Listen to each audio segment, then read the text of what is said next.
हमारे राष्ट्रीय अध्यक्ष नितिन गडकरी जी ने एक डेलीगेशन मेरे साथ आसाम में जो दंगे हो रहे हैं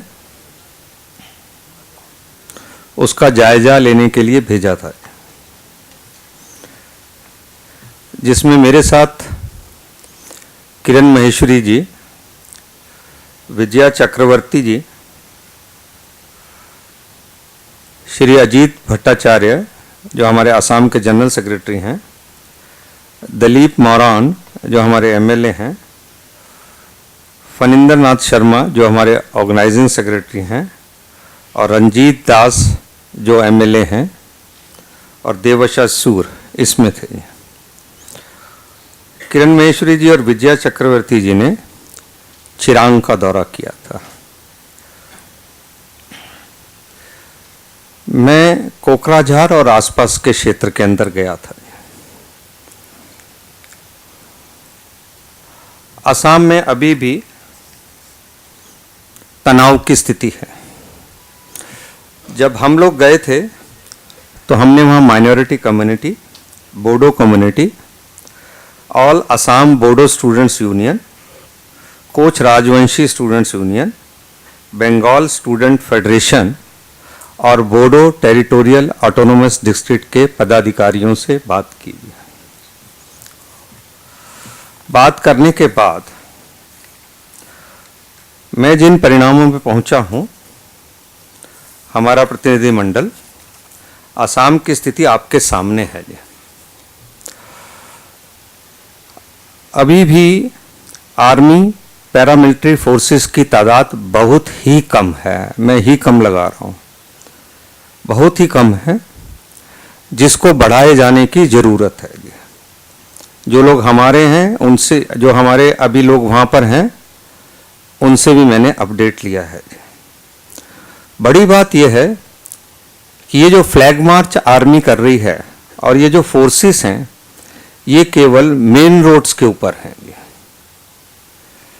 अभी 3 लाख से ज़्यादा लोग डिस्प्लेस्ड हो गए हैं, बेघर हो गए हैं। ऑफिशियल फिगर 58 की है मरने वालों की, मरने वाले इससे कहीं ज़्यादा होंगे, ऐसा लोग बताते हैं। 78 रिफ्यूजी कैंप में लोगों को शरण लेनी पड़ रही है। तो ये जो आर्मी है सिर्फ मेन रोड्स पे है, इससे लोगों का कॉन्फिडेंस बिल्ट नहीं हो रहा है। इसके लिए ज़रूरी है कि आर्मी के लोग 5-5, 6-6, 10-10 जितने भी गवर्नमेंट ठीक समझे, वो इंटीरियर्स में जाने चाहिए। अगर वो इंटीरियर्स में नहीं जाएंगे तो जो लोग बाहर हैं उनका वापस लौटने के लिए कॉन्फिडेंस नहीं होगा। जाके धान चावल की बुआई का समय यही है। अगर अभी वो बोया नहीं गया, और असम में केवल एक फसल ली जाती है, अगर वो अभी बोया नहीं गया तो फसल नहीं होगी, और इससे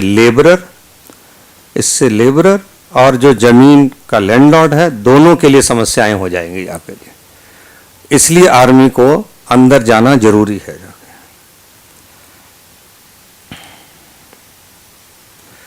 इंडो बांग्लादेश बॉर्डर को सील होना चाहिए, क्योंकि लगातार रिपोर्ट्स ये आ रही हैं कि हथियार बाहर से आ रहे हैं, लोग बाहर से आ रहे हैं, उनका रुकना बहुत जरूरी है। ये क्षेत्र ऐसा है कि इसमें पहले भी दंगे हुए हैं, और उसके रूट्स में जाकर देखना चाहिए कि असली कारण क्या है। इलीगल माइग्रेंट्स एक बहुत बड़ा इशू है। इलीगल माइग्रेंट्स एक बहुत बड़ा इशू है, और हमने हमेशा मांग की है कि detect them, detain them and deport them. किंतु तरुण गोगोई की सरकार उसके लिए कुछ नहीं कर रही, इसलिए उसके ऊपर भी काम करने की ज़रूरत है। जी, मैं अब इशू पे आता हूं जो मैंने आपको वहां पर जाकर देखा। ऐसा है 6 जुलाई को 2 मुस्लिम्स का मर्डर होता है। उसके बाद 19 जुलाई को 2 और इंजर्ड होते हैं। अगर स्टेट गवर्नमेंट उसी समय हरकत में आ जाती, अगर स्टेट गवर्नमेंट उसी समय एक्शन में आ जाती, जो मिसक्रेंट्स थे, शरारती तत्व थे, उनको पकड़ लेती, एक्शन करती कुछ, तो आज ये दंगे नहीं होते जाते हैं। बोडो और मुस्लिम्स में इतना अविश्वास है कि उन्होंने ये मान लिया कि मानो ये जो मर्डर थे ये बोडोज ने कराए होंगे जाके। इसलिए 19 जुलाई के बाद 20 जुलाई को 4 बोडोज की हत्या और हो जाती है। और उसके बाद ये सांप्रदायिकता या जो दंगे, कम्युनल जो कहिए, सांप्रदायिक कहिए या इसको एथनिक कहिए, कुछ भी कहिए, ये दंगे वहाँ पर फैलने लग गए जाके। इसलिए स्टेट गवर्नमेंट ने, बोडोस जो मुझे मिले थे उनका कहना था जो सेकंड इंसिडेंट था उसमें जो लोग पकड़े गए उससे साफ ये जाहिर हो गया कि जो अटैक करने वाले लोग थे वो बोडोज नहीं थे जी। तो ये अविश्वास के कारण ये सारा बढ़ता चला गया, और क्योंकि गवर्नमेंट ने इस पर कोई ध्यान नहीं दिया जी। दूसरा इशू जो है वो ये है, असम गवर्नमेंट के लिए कि उनके सामने दुविधा की स्थिति रही जो उन्होंने एक्शन नहीं लिया। एक तरफ बोडोज उनकी गवर्नमेंट के अंदर पार्टनर हैं जी, और दूसरी तरफ इलीगल मुस्लिम माइग्रेंट्स उनके वोटर हैं यहाँ पे। तो इसके कारण भी तरुण गोगोई साहब असम में होते हुए भी, जिस समय बाढ़ आई थी उस समय वो विजिट नहीं कर पाए थे क्योंकि वो अमेरिका में थे, किंतु अभी वो असम में होते हुए भी उन्होंने एक्शन नहीं किया। जब मैंने बोडो पीपल फ्रंट वाले लोगों से कहा कि आपने क्यों नहीं बताया, आप तो गवर्नमेंट में थे, तो उन्होंने कहा उनके एडवाइजर उनको लगातार गुमराह करते रहे। और आज खुद सीएम ये कह रहे हैं कि सेंटर के कारण आर्मी की डिप्लॉयमेंट नहीं हुई, तो स्टेट और सेंटर दोनों इसके लिए रिस्पॉन्सिबल हैं। मैं ये समझता हूँ जितने भी लोगों का जान माल का नुकसान हुआ है। खुद सीएम तरुण गोगोई ने कहा कि इसके पीछे राजनीति हो सकती है। मैं उसकी डिटेल में नहीं जाऊंगा, पर इसके पीछे उनकी इंटरनल राजनीति भी हो सकती है जी, उनकी पार्टी की इंटरनल पॉलिटिक्स भी हो सकती है। जो लोग असम की पॉलिटिक्स को जानते हों उनको इस बारे में जानकारी होगी जाके। ये बड़ी ताज्जुब की बात है कि सीएम बिना किसी जांच के, बिना किसी इंक्वायरी, बिना किसी रिपोर्ट के ये स्टेटमेंट दे देते हैं कि इसमें बांग्लादेश या बांग्लादेशियों का कोई हाथ नहीं है जाके। मैं जितने भी रिलीफ कैंप्स में गया हूं सब में उन्होंने ये कहा है कि ये जो इलीगल माइग्रेंट्स के कारण हम लोगों को यहाँ बाहर आना पड़ा। दोस्तों, जिन कैंपों में मैं गया, कोकराझार में 27 कैंप थे, उसमें से जो 21 कैंप हैं वो हिंदुओं के थे।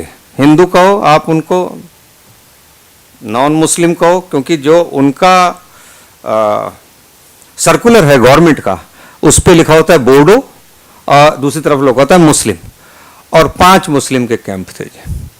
कैंपों में रहने, खाने, पीने, सोने की किसी प्रकार की सुविधा नहीं, मेडिकल दवाइयाँ नहीं, कोई वहाँ पर आता नहीं है, कोई सरकारी इंतज़ाम नहीं है, और उनके बुरे हाल हैं। ऐसा ये है जी।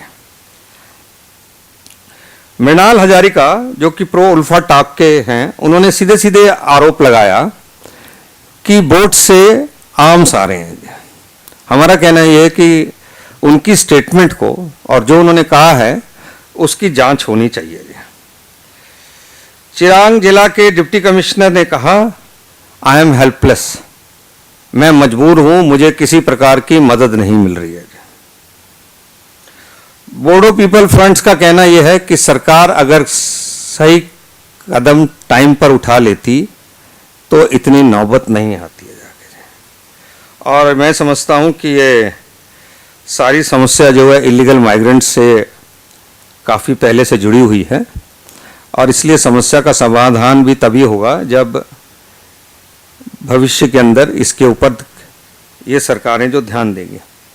मुझे ताज्जुब है तरंग गोगोई साहब ने मेरे जाने तक, कम से कम हमारे डेलीगेशन जाने तक विजिट नहीं किया था, बार बार लोगों के कहने के बावजूद भी। यहाँ तक कि बोडो टेरिटोरियल डिस्ट्रिक्ट वालों ने भी उनको कहा, तब भी उन्होंने उसको विजिट नहीं किया गया। और अभी वे सब के ऊपर ब्लेम लगाने के अंदर लगे हुए हैं जाकर। ये टोटली गवर्नमेंट इनफेक्टिव है, कोई डिसीजन नहीं कर पा रही है। और उनका कहना यह है कि वोट बैंक पॉलिटिक्स नहीं है, पर मैं कहता हूं इसके अंदर वोट बैंक पॉलिटिक्स भी होती है। तो अपने माननीय अडवाणी जी भी अभी जल्दी विजिट करेंगे, एल.के. अडवाणी जी, और 2003 में ही ये बोडो टेरिटोरियल जो डिस्ट्रिक्ट है, ऑटोनोमस डिस्ट्रिक्ट, वो हमारे टाइम के अंदर बनी थी। तो मुझे आज के इसके लिए इतना कहना है कि जो लोकल इंडिजिनियस पीपल हैं उन लोगों को सुरक्षा दी जानी चाहिए जी, और इंडो बॉर्डर सील होना चाहिए।